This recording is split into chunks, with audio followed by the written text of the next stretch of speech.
Okay, today we are on Aldemori. On the upper right hand side, we have an Isengard being played by Poero, going up against a Gondor played by AndyBrandy. Now, I really do like these guys. They're great people, good players, and they're always asking like decent questions and everything like that.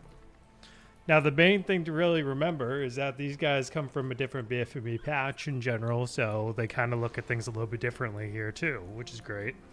It just gives a fresh set of eyes, and we happen to see that Gondor is doing a 4-farm start with the stables, and Isengard's going to be doing a 4-furnace start with Uruk Pit and a clan setting. So scouts and wildmen in the early game here, not bad at all. Because he's only got one clan setting though, he's gonna have to like focus on pike production immediately. With the cavalry coming out from AndyBrandy, and we see Gondor's gone for the horn, while Isengard has yet to choose a tier 1. We do see that Poero though is going for the 5th furnace. Just continue to take a look. I am wondering though how Poero is going to play this. I don't think I've really seen him play much Isengard. But, you know, in Age of the Ring, it's a faction that's pretty much closer to the vanilla roots for them. So it's not, like, that difficult for them to pull it off pretty well at all. There's not much that's exactly different outside of the Danish stuff and some hero logic. Okay. So Gondor's going to start by creeping, and unfortunately Poero just ate shit with his Arg scouts there. That was a really far aggression range. I don't know why that even actually happened. But we do see that he's going to be creeping over here now. And AndyBrandy seems to be keeping his cavalry nearby, but it looks like he's actually just using it to take the inn real fast instead of going to immediately harass. And Andy is also going to be getting the 2nd Battalion to trample the wildmen right there. Okay. Now, I wonder if he's going to just do double racks here or mix in like an archer range soon enough. But Gondor's almost at 1,000 in the bank. Now they just spent some money, so I wonder if he was buying something or if it's just obviously more unit prod. It is more unit prod. I really don't see Andy as the kind of guy that would rush something a little bit out of the price range in the early game here for sure. I have seen Poero do that for Great Goblin, aka Fatty. He enjoys trying to creep real fast and rush out Great Goblin. And War Chant and the Gondor Rally Call going off. And it looks like AndyBrandy's going to take the fight. Isengard though, and oh dude, this is just such bad luck for Poero right here. The scouts keep eating shit to the wargs. 550 CP though, and what do we have here? We have another clan setting coming in for Isengard, so 500 for Gondor, 550 for Eisen. Both the battalions of Penth Gallon are on their way to Isengard's base, but they are about halfway gone. They do have the horn buff, so he basically rest his cavalry for sure in that trample earlier where both the horn buffs were popped, and now he's just going to bounce. He doesn't want to risk it, but he's probably okay. He got lucky on the turn there, and I wonder if he's going to notice that there are pikes, get the trample in the rear and some pikes here. He loses some cavalry. Okay, Andy pulling back towards the base, and it looks like we do have like a broken battalion of pikes and scouts here from the creeping over there. Is Gondor making a well or going for early banners somewhere? Doesn't look like they have a forge on the field, but right now the clansmen are... yeah, I think he's going to win that fight just fine. Okay, Linhier Pike's trying to take one of the key furnaces, but Poero's not going to let that happen.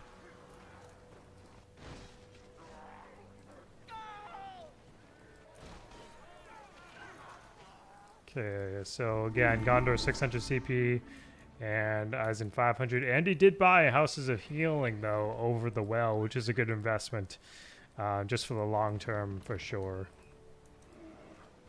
And he has a shorter research time / build time getting that upgrade over getting a well-made. Sharku is on the field, though, by Poero to press back on the Penethgalen harass. So Poero's playing it pretty efficient right there. Andy seems to be in a little bit of a struggle bus here, unless he clears the pikes out with some clansmen on Lemedon. He's going to end up losing quite a few farms, I would say, right now. Actually, no, Poero's playing it safe. Honestly, Poero could have gone on this farm and then hit that farm if he wanted to. And, okay, he plays it safe with that cavalry battalion. Let's see. He does not take the inn. He doesn't want to, like, just retain that for the control, just so his opponent doesn't take it. Do we have a Wargler coming? Warg Pit, my bad. Warg Pit coming anywhere? No, but Poero is going for lumber mills at a relatively decent time in the game. Pretty much around the mid-game period. Tier 2 pickup is almost here. Tier 2 pickup now for both players. The power points are like basically dead even, with Eisen having a smidge of a lead. And Poero goes for devastation. Gondor's probably going to go Numenor and engineering for sure. That's like the meta pick. It's been the meta pick for a very long time, honestly. It's just a power that you really don't want to give up having the chance to drop. Because if it's not being countered, it's going to put in quite a bit of work for you. And we did nerf it with the league patch. Just so that people didn't get too much crazy value. But it's still pretty damn good. We just made it easier to kill, pretty much. We didn't do anything with the damage, because the damage is alright. It's nothing insane, but the duration and the... previously was the duration and just the amount of effort needed to kill it, and Forlong goes down for AndyBrandy. And who does Poero have next? He has Lurtz, okay.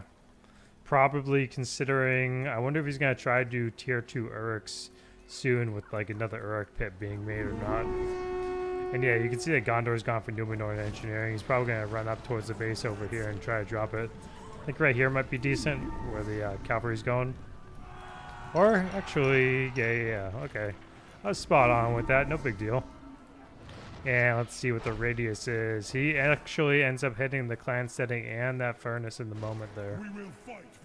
And AndyBrandy could lose his forge, which is a shame because it's closer to level 2 than he may realize. I don't know if he's actually been checking on that at all. Ooh, what's he doing here? Wall hub? Okay. Is he just going to trample the laborers and make the lumber mills worthless? He's got about 4 lumber mills here. He could have just trampled all of these and made Poero buy more laborers all over again.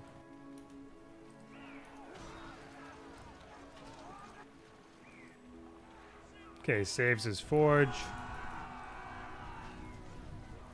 AndyBrandy in the lead CP-wise.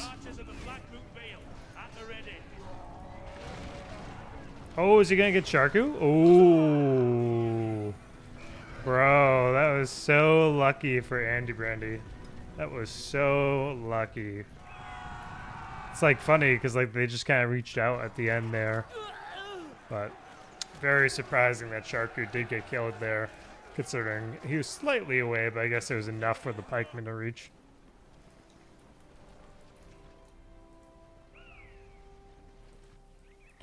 Okay, Forlong back on the field again. What helped this really for AndyBrandy was Houses of Healing with hero revive cost and time discount. And who's the next hero? Looks like Poero's bringing out Ugluk.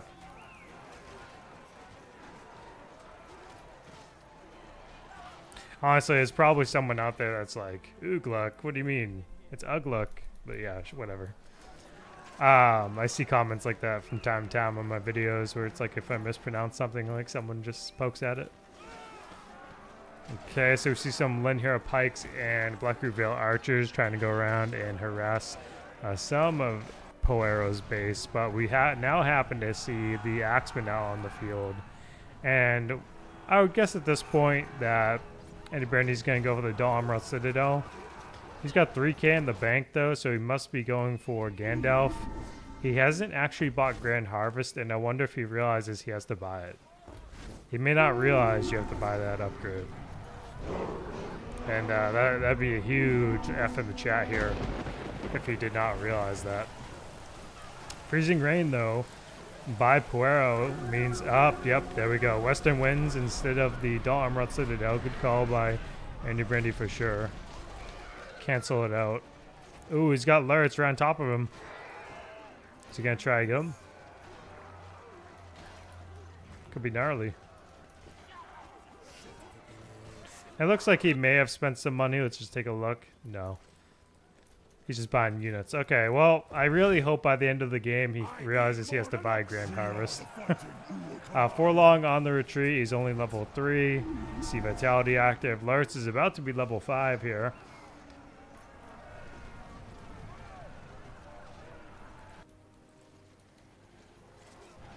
Let's see what's happening though. Oh, yikes, Andy, with the control right there. That is not good. Not good at all. And now, yeah, he realizes he had to buy it. Okay. I was going to say, man, that would have been really embarrassing if Andy just straight up didn't realize he had to buy Grand Harvest off of the marketplace. That would have been so, so bad.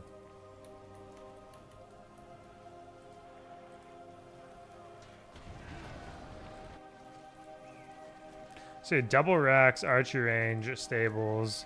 And he's going for level 2 stables now, so we're going to see the Knights of Minas Tirith any second now.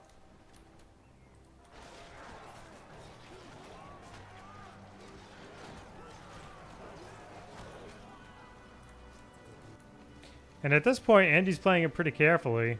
He did spend a lot of money. And it looks like he's just upgrading every single structure except for one barracks right now.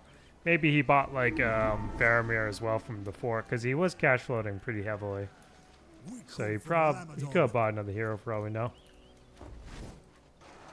Okay, Poero moving down the center.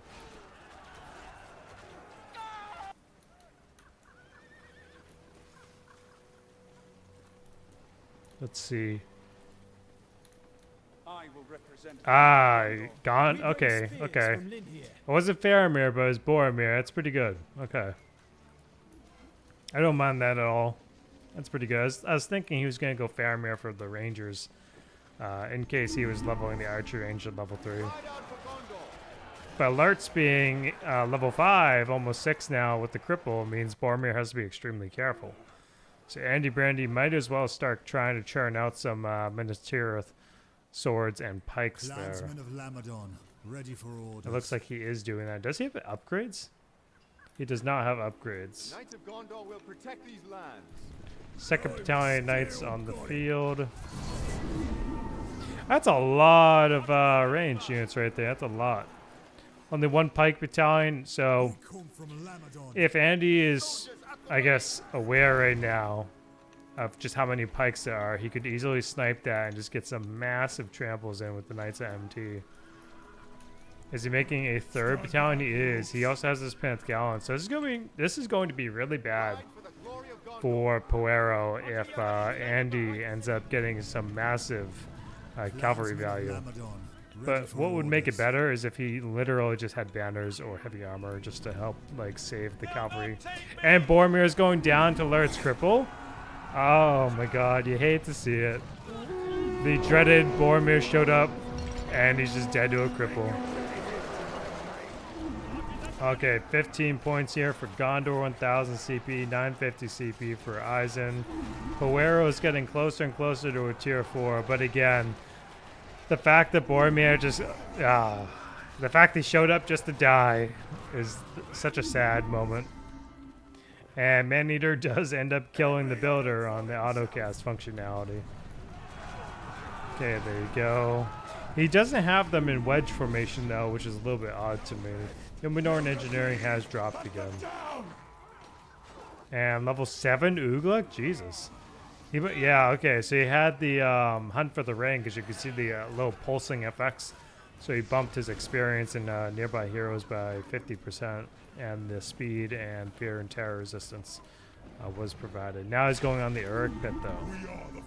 And you have to see that Poero is making a clan setting near the fort again. And Sharku gets the new Minoran engineering. Let's take a look one more time at the forge here. Andy's killing me, not getting the upgrades. Okay, 2 points away from tier 4 for Eisen. 1 point away for Gondor. Now, this is very nice to see that the power points are quite even. You could tell it's Andy's doing pretty well because he didn't switch to Minas Tirith too early in the match to kind of allow for that lead. But Sharku immediately dying because Andy ends up repositioning the MT pikes during the harass, and Sharku tries to move inside that reposition, and it literally just kills him. Well played on that.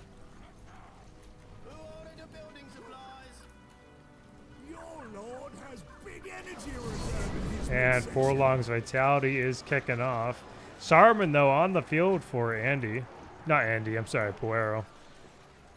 I'm curious if he's going to go Vraccasil or Fell Storm for the tier 4. Slightly curious. He could also consider pivoting and not getting a tier 4 right now at all.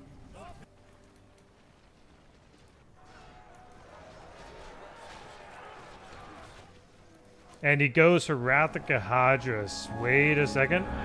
Elisar back, summoned back at the base. Okay. He didn't use him at like a big engagement to kind of surprise Poero. More than likely, I mean, a lot of people enjoy doing that just to like give the shock factor to Elisar's summon for Fulfill Your Oath.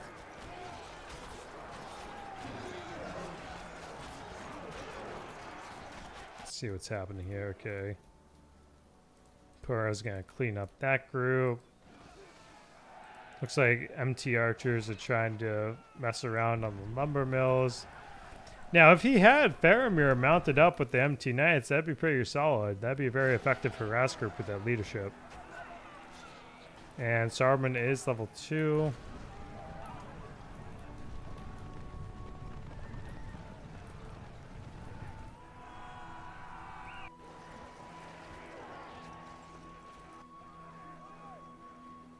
Okay, good clumping by Poero. And AndyBrandy is going to be losing that builder, no question about it. He's left it overextended. No, Vraccasil. And Elisar got crippled too. I feel like I missed a lot. No. Oh, it's fulfilled. Use the heal, use the heal, use the heal. Okay. Get the tier 1 heal. Oh, Saruman went down. Oh my god. Okay. Oh, Elisar went down though at the same point. Oh man. Whew. Okay, so Elisar ends up sniping. Lurtz ends up sniping Elisar at the very end here. But damn, that was a short-lived Elisar with the Lurtz cripple. Very short-lived. Freezing Rain is back. Devastation on the table. Western Winds could be pretty good for AndyBrandy right now if he acts.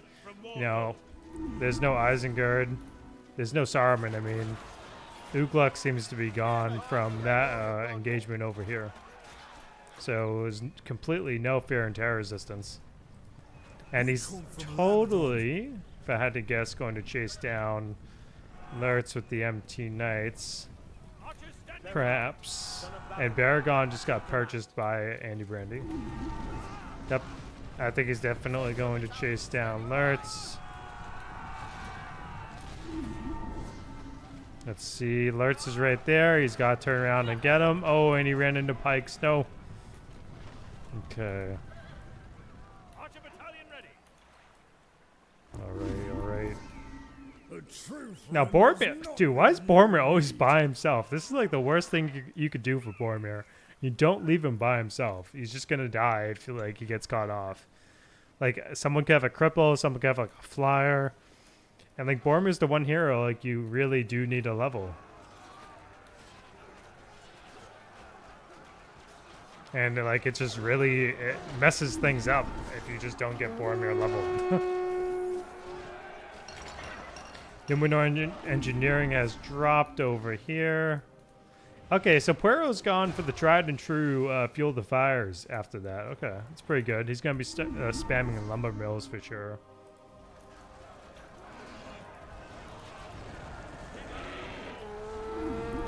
Okay, Ugluk summon. Sharku's back on the field. The Forge is aiming at the harassing groups. Ugluk is back on the field. You can see his abilities going off.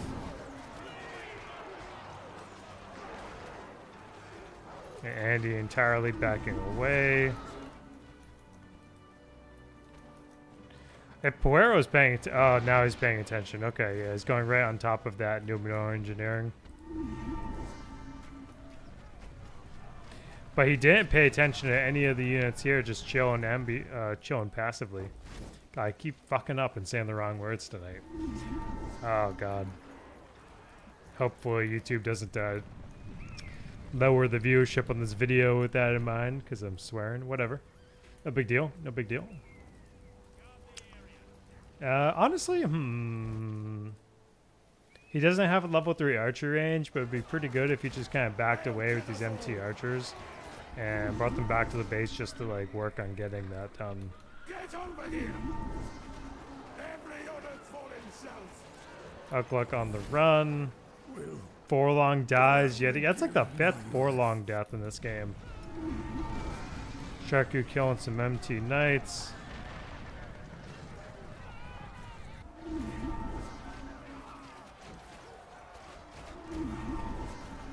Oh man, Andy has not been using Western Winds for quite some time.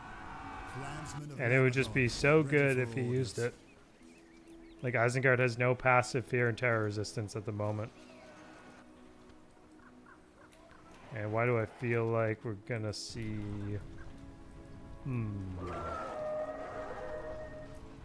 Let's see. 3 Berserkers by Isengard. 4 Berserkers, actually. Man, Boromir's only level 3. Knife throw, he's gonna be level 4 soon. Hopefully the Berserkers don't kill him first. And I feel like they may kill him first. It's not a good vibe.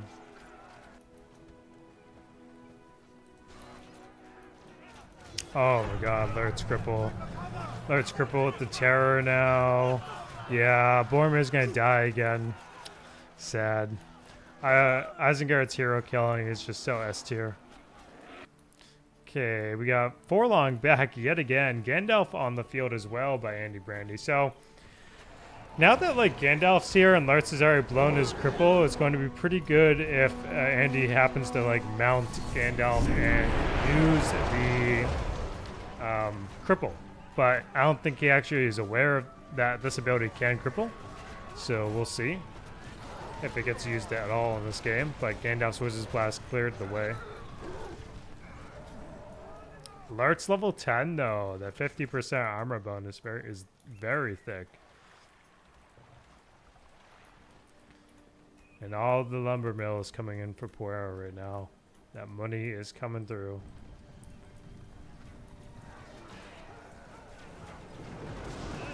Whoa, wait a second. Okay, Fell Storm took out the Raxes and a level 3 farm, and the fire ends up taking out a structure he's trying to build right there. So that's pretty good value for Poero. Really good value.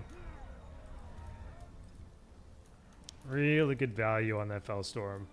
Because Gondor can't produce like MT units until they upgrade their axe again now. But he still hasn't managed to take out like the forge over here. Oh my god, Gandalf got crippled.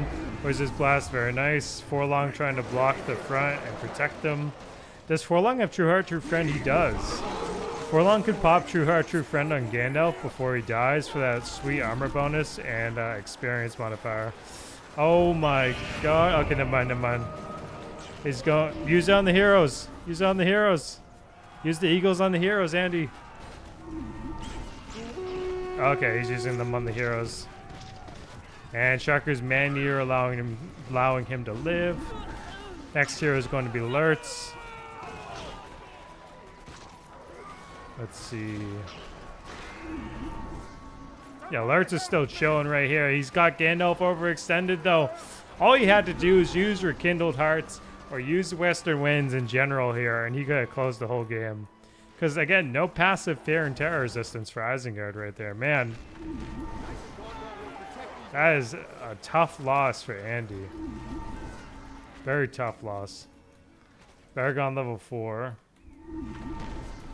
Now Andy's just going on the lumber mills. Okay, Tainted Land is Poero's next pick with nothing else, so just Tainted Land after grabbing that tier 4. But losing Boromir, losing Gandalf, he could have saved Gandalf had he just used Rekindled Hearts. Like, and it looks like Andy does get a builder from Isengard. But he's gonna lose his cavalry here. He's not paying attention. That's right. I'm back. Sharku is back. As is Ugluk. Sorry, I keep saying his name wrong. I swear to God. Andy actually going for the Lone Tower. As he's like cycling through the spellbook options he may get. He's already upgraded the racks back to level 2.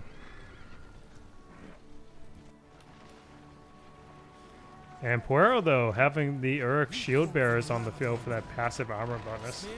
Very nice.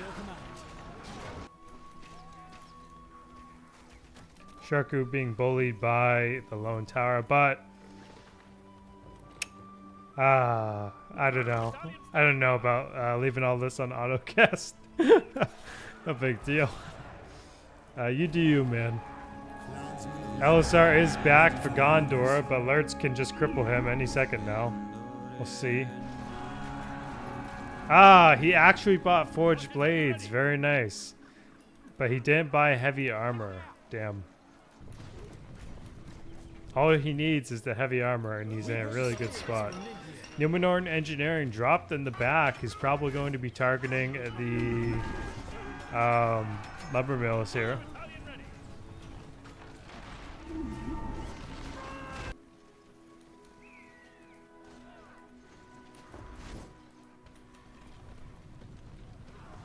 Okay, he's gonna keep cycling through the lumber mills. Where's Lurtz? Oh, there's Lurtz. And that's why Poero is coming in from the back. Elisar is going to be going down 100%. Oh, never mind. Fulfill your oath. Very neat. And Gardens of Athelion dropping here too. So now, what people probably don't realize is that the rangers from the garden, you can target anything with them, and they deal some pretty high damage. Oh, not enough. Not enough to kill the heroes. Not enough at all. And Forlong, yep, he's saving. Gandalf's back on the field for AndyBrandy. 1,000 CP to 1,000. Oh, he's mounted. Gandalf, is he going to use the cripple? Use the cripple, come on. Use the cripple, man. There we go, there we go. Very nice, very nice. And he's gonna get Lurtz. Awesome, level 5, Gandalf. Okay, so I'm starting to think that Andy's gonna win this game for sure. Unless if he loses Gandalf again, though, I don't know. And Elisar is still here, he's still alive. More units being produced. Did he buy the air archer upgrade? He did not. Siege materials was purchased, so well played to him on that. And for Gondor firing off.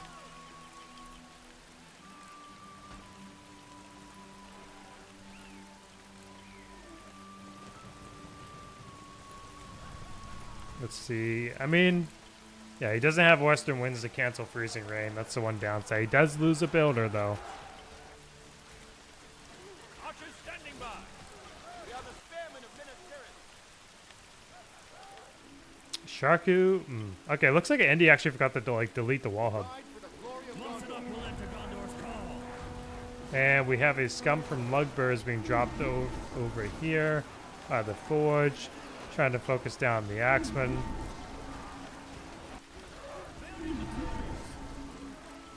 Boromir is finally getting closer though to level 7. At level 7 he's going to actually have the passive where he's going to get armor bonus and survivability basically. So that's going to help out Andy.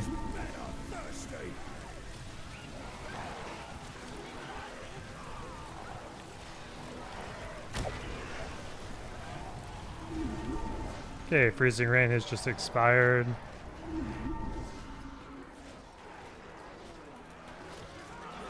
There's no way he could actually lose Elisar at this point. I mean, right now we're seeing Flame of the West go off.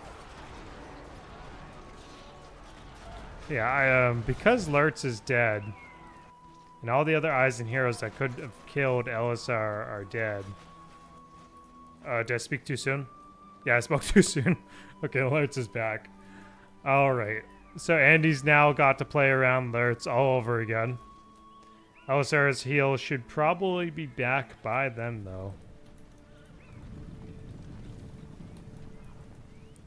I wonder if he's just going to dismount Gandalf. Did he buy... Oh, he lost his forge. I don't think he actually bought heavy armor either. Oh, he did! He got so lucky. Okay, he got so lucky with that.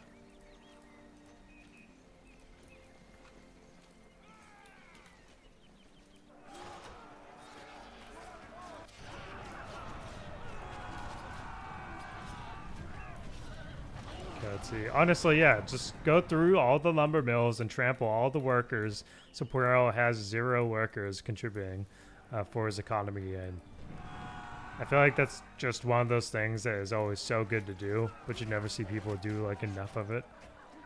I always see Thena do that. Like Thena will take the cavalry and go around and trample all the laborers at like a lumber mill section just so that the person gets like 0 eco unless they remake the laborers.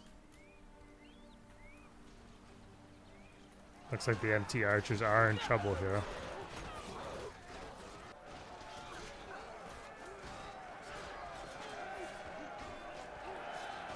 Boromir's level 7. He's got his XP grant. Baragon's here. Elisar's doing pretty well.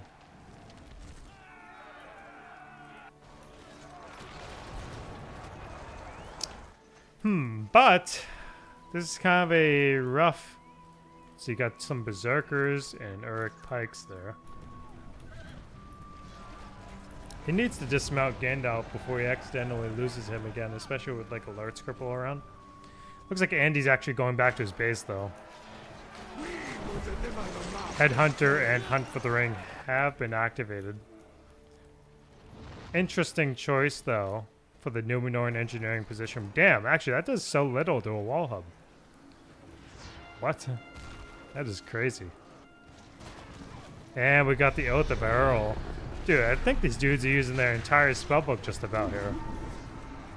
Yeah, literally the entire spellbook is about to be used. Alright. And are we going to see a Fulfill Your Oaths? He does have Fulfill Your Oaths. Oh, dude, that's nasty. Okay, Boromir's using his horn, but the Fear and Terror resistance kicking in from Ugluk. For Gondor for Boromir. Yep, Lurtz is going down. 100%.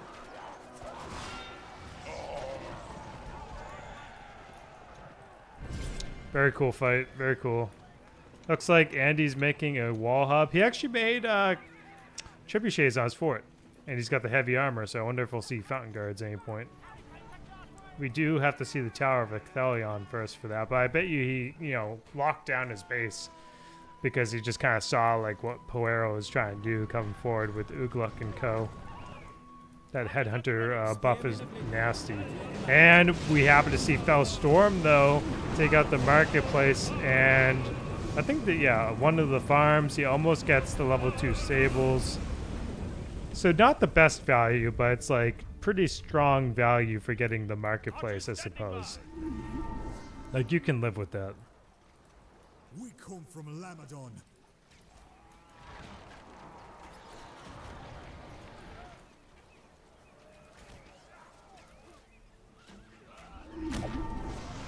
Okay, let's see. There's really not much left for Poero, maybe. Scum for Lugburs is almost back. Ah, but we do see the Eagles dropped over here. They're going to try and take out Poero's fort. It's not going to be enough, though. It's got heavy armor on it.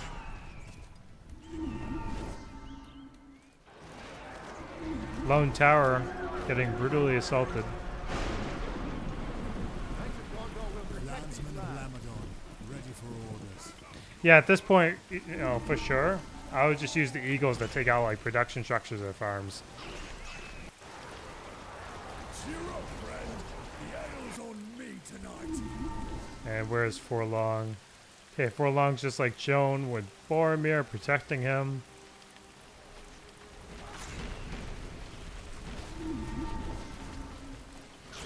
Eagles are almost expired. It's taking a while for them to kill that level 3 clan steading. I know they were like on the fort, but like, yeah, that was a little bit long. I'll admit that was a little long, but no big deal. Okay, Gandalf has to dismount. Okay, he ends up killing with Flame of Anor. Yikes! Forlong goes down. He's running himself into pikes. Boromir's horn goes off. And Lurtz is back. Okay. And we do happen to see that Isengard's picked Industry. So just about all the spellbook stuff is picked except for a few things on Gondor's end. I think Poero is probably running low on options from the spellbook. I think he maybe got like one more thing to grab. Let me think about it. He's got Build Me an Army. That's about it. That's all he's got to grab. He's got his like entire spellbook.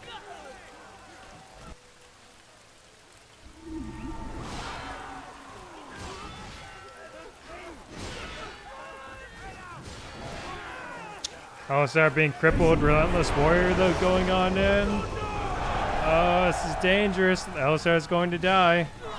Nope, Alistar died. Lurtz is too strong. That Relentless Warrior value just goes so hard.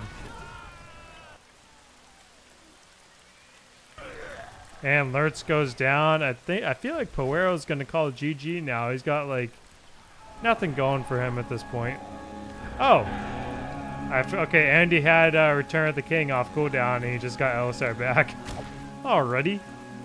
So yeah, I mean, at that point, Poero should just totally call it GG. Like, he can't, like, try killing Alistar again without, like, Lurtz at that point. Dude, that's a lot of laborers just chilling. Yep, alright, GG to those guys. That was a pretty good game. That was a pretty good game. It's what I expected between those two, you know. They're both top-tier players in their respective patches and whatnot, and pretty good over in here in Age of the Ring. And, you know, if I tripped up tonight in the cast, don't worry about that. I was just getting off of work, and this is a pretty late-night cast at that point.